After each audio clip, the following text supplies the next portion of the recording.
हाँ तो बच्चों नमस्कार। आज मैं फिर उपस्थित हूँ। मैं चंद्रप्रीत, मेरा चैनल है चंद्रप्रीत कॉमर्स एजुकेशन।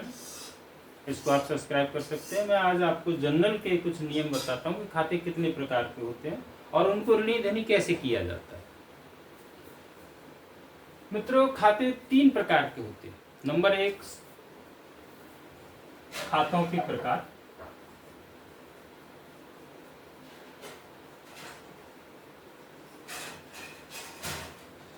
नंबर 1, व्यक्तिगत खाते।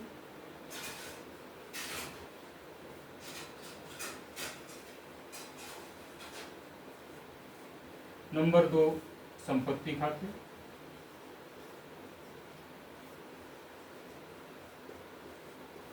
नंबर 3, आय व्यय खाते।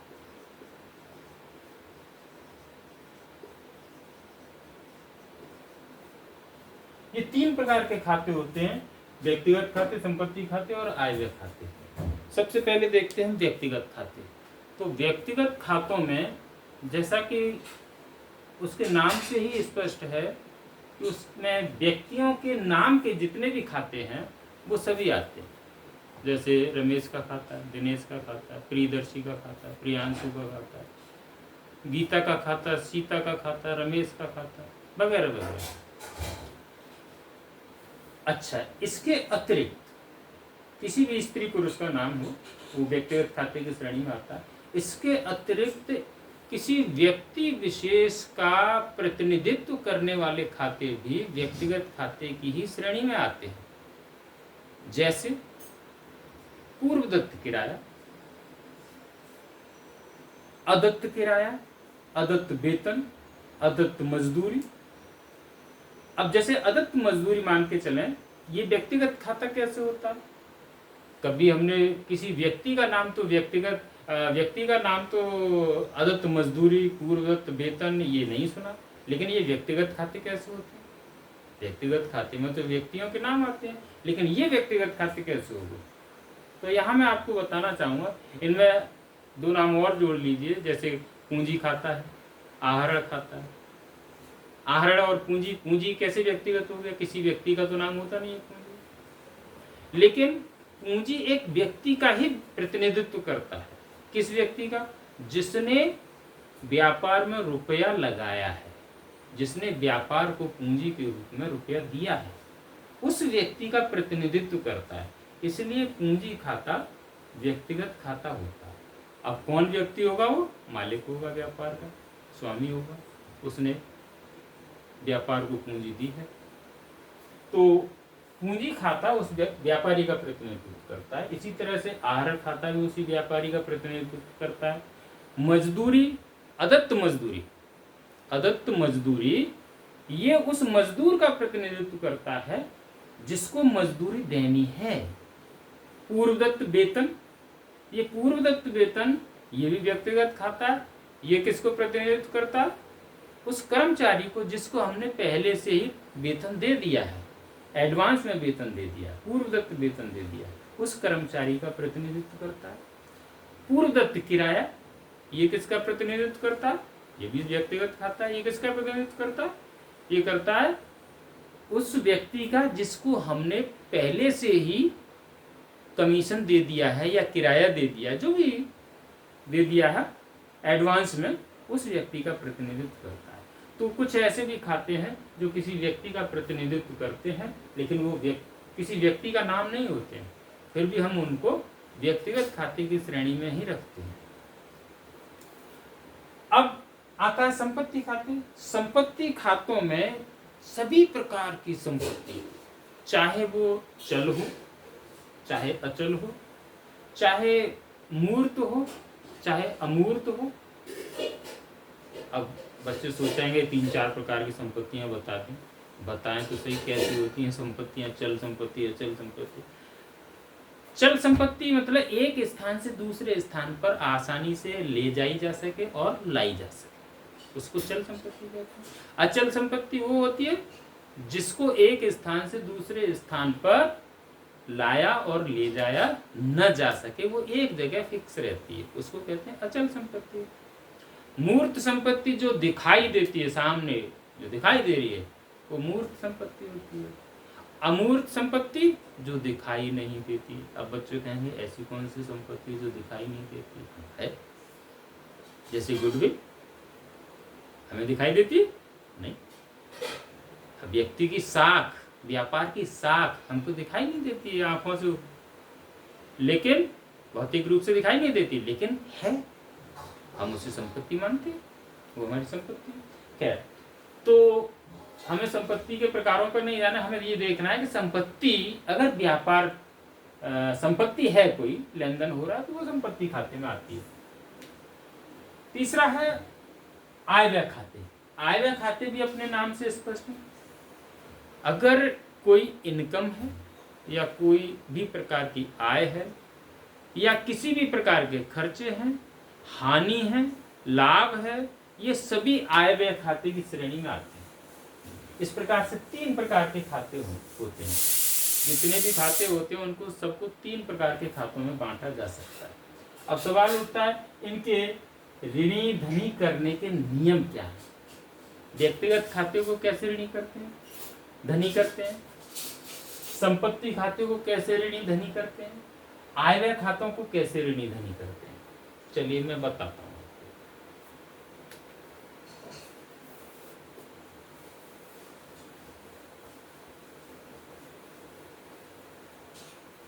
सबसे पहले आता है व्यक्तिगत खाता।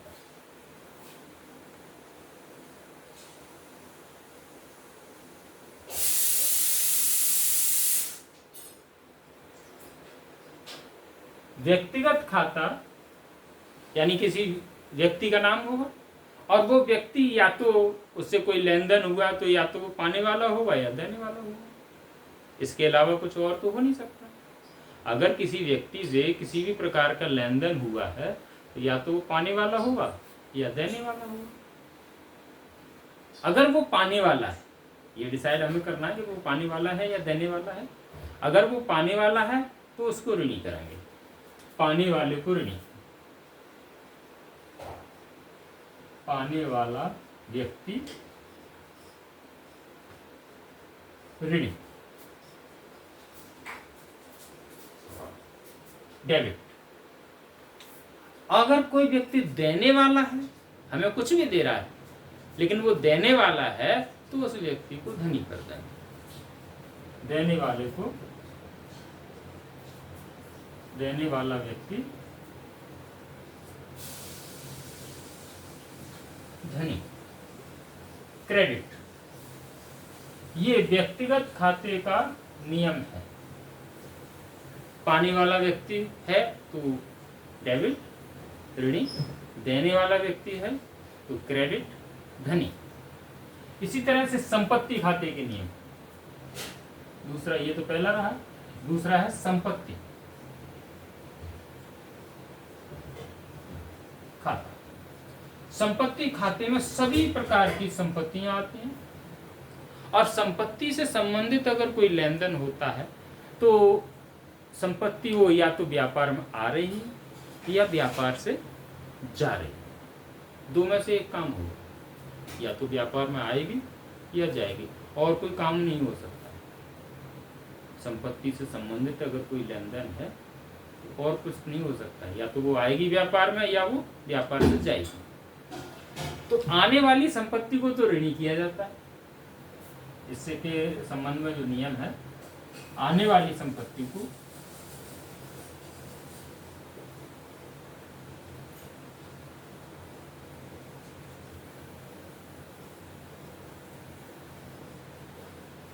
ऋणी, डेबिट। और जाने वाली, व्यापार से जाने वाली, व्यापार में आने वाली संपत्ति ऋणी, व्यापार से जाने वाली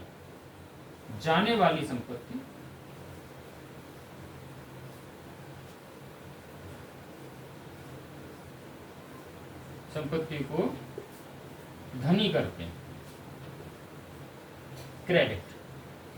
ये संपत्ति के संबंध में ऋणी धनी करने के नियम हैं।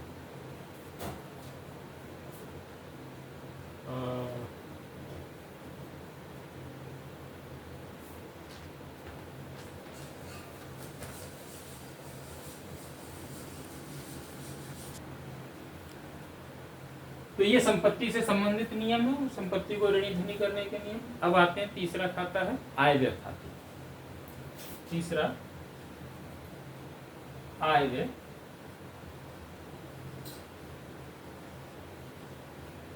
खाता। ये खाता अपने नाम से स्पष्ट है, इसमें इनकम और खर्च, आय और व्यय ये आते हैं। तो इसके संबंध में अगर कोई खाता है, इससे संबंधित अगर कोई लेन देन है, तो खर्च होगा, हानि होगी, या आय और लाभ होगा। इसके अलावा तो कुछ और हो नहीं सकता।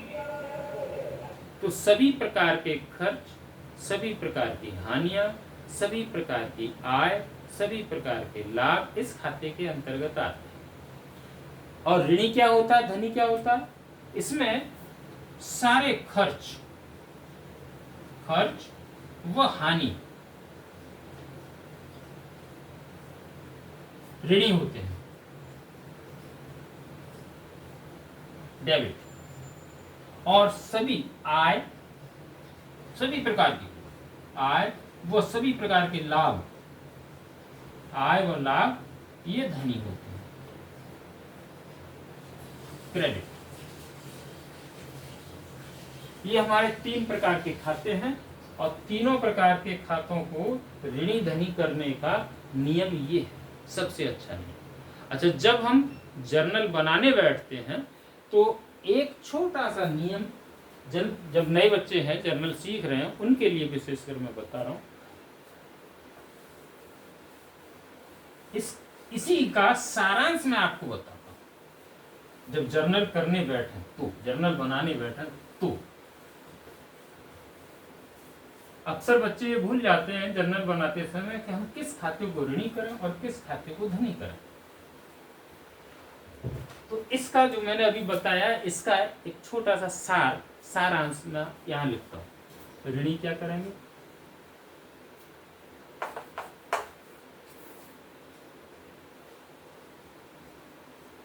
और धनी क्या करेंगे। प्रत्येक लेन देन में एक खाते को ऋणी, कम से कम एक खाते को ऋणी और एक खाते को धनी करते हैं। तो ऋणी क्या करेंगे, पाने वाला, ऑब्लिक आने वाली संपत्ति,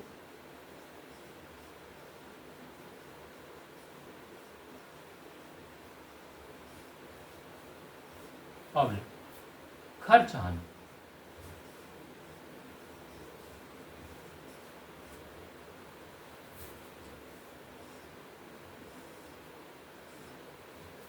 किसी भी लेन देन में एक खाता कम से कम ऋणी होता है तो वो पाने वाला हो सकता है, ये नहीं तो आने वाली संपत्ति हो सकती है, ये भी नहीं तो खर्च और हानि हो सकती है। ऐसा नहीं है कि इन तीनों में से एक भी ना हो, एक अवश्य होगा, कम से कम एक अवश्य होगा। पाने वाला, आने वाली संपत्ति और खर्च हानि, इन 3 में से एक तो अवश्य होगा। इसी तरह से लेन देन में एक खाता ऋणी करने के बाद दूसरा धनी किया जाता है, तो धनी के लिए भी देने वाला,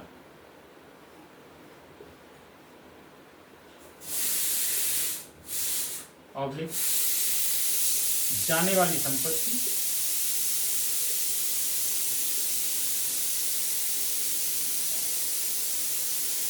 ऑब्लिक आय लाभ।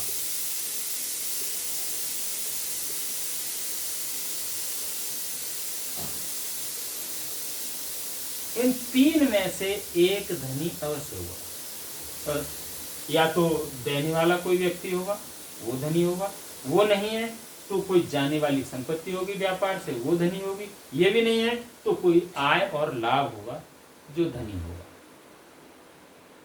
समझ में आया? ठीक है। तो जब हम जर्नल बनाने बैठे तो इस चीज को, ये सार है, अभी थोड़ी देर जो पहले मैंने बताया उसका सारांश है ये। जर्नल बनाते समय इसको एक कॉर्नर में लिख लें, इससे जर्नल बनाने में आसानी होगी। धन्यवाद। अगला वीडियो में आपको जर्नल का फिर से बनाऊंगा। इसके लिए अनुमान है कि आप समझ गए होंगे। नहीं समझे तो मुझे कमेंट भी कर सकते हैं और मेरे चैनल को सब्सक्राइब जरूर करें। धन्यवाद।